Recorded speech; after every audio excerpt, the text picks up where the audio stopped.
जब हीरो दुकान में घुसता है तो वो अचानक से उनका 333वां ग्राहक बन जाता है। किसी वजह से दुकान के मालिक इस अजीब नंबर का जश्न मनाते हैं, इसलिए इनाम के तौर पर वो हीरो को अपनी सबसे अच्छी ड्रिंक्स का एक सेट गिफ्ट में देते हैं। हीरो सोचता है कि क्या उसकी लगातार लगने वाली यह किस्मत सिर्फ एक इत्तेफाक है, लेकिन जब वो उसके बाद दुनिया का हर एक जैकपॉट जीतने लगता है तो उसे यकीन हो जाता है कि उसकी किस्मत के साथ कुछ अजीब तो हुआ है। इसके बाद वो एक करोड़पति बनकर घर लौटता है और यामागामी से पूछता है कि क्या उसने लॉटरी जिताने के लिए अपनी ताकत का इस्तेमाल किया था।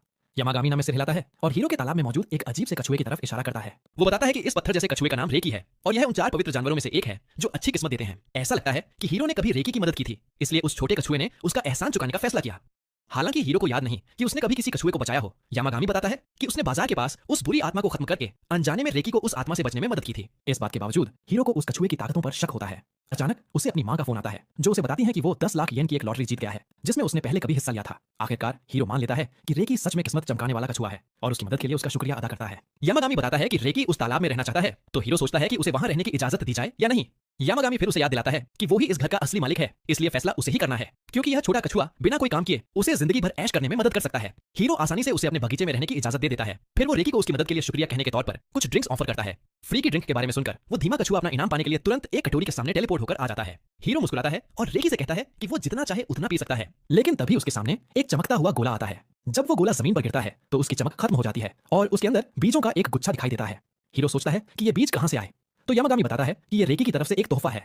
फिर जैसे ही हीरो उन बीजों को बोने के लिए तैयार होता है, यामागामी उसे चेतावनी देता है कि वे एक बहुत बड़े पौधे में बदल जाएंगे। अपने बगीचे को बर्बाद होने से बचाने के लिए हीरो बीजों को बोने से पहले यामागामी से किसी सही जगह के बारे में पूछता है। बीजों को बोते समय हीरो सोचता है कि वे असल में कौन सा पौधा बनेंगे, लेकिन यामागामी इसे एक सरप्राइज ही रहने देता है। कुछ दिनों बाद हीरो यामागामी और उसके साथियों के लिए कुछ कुकीज लेकर बगीचे में जाता है। अचानक छत से 2 छोटी आत्माएं झांकती हैं, जिससे बेचारा हीरो पूरी तरह डर जाता है। फिर यामागामी उन्हें फुजिन और रेन के नाम से बुलाता है, इसलिए हीरो समझ जाता है कि वे जापानी कहानियों की हवा और बिजली की मशहूर आत्माएं हैं। हालांकि कहानियों में उन दोनों आत्माओं को काफी डरावना बताया गया था, लेकिन असल जिंदगी में वे काफी क्यूट लग रही थीं।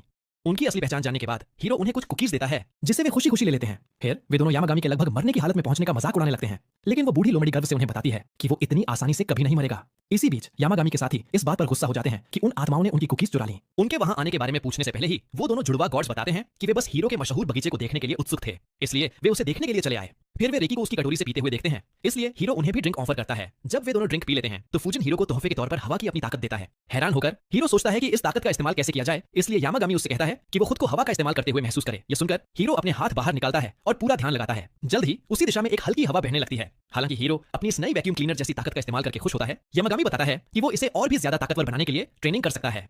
कहीं और एक अंधेरी बिल्डिंग में हरामा और भी कई बुरी आत्माओं से लड़ रहा होता है। जैसे ही वो एक और आत्मा को खत्म करता है, वो देखता है कि हीरो का बनाया हुआ पेंटागन धीरे धीरे फीका पड़ गया है। हरामा को थोड़ा बुरा लगता है कि उसका वो ताकतवर पेंटागन अब गायब होने वाला है। तभी पास में उसके 2 साथी घबराहट में चिल्लाते हैं। वो मुड़कर देखता है कि आकिजू नाम के एक आदमी को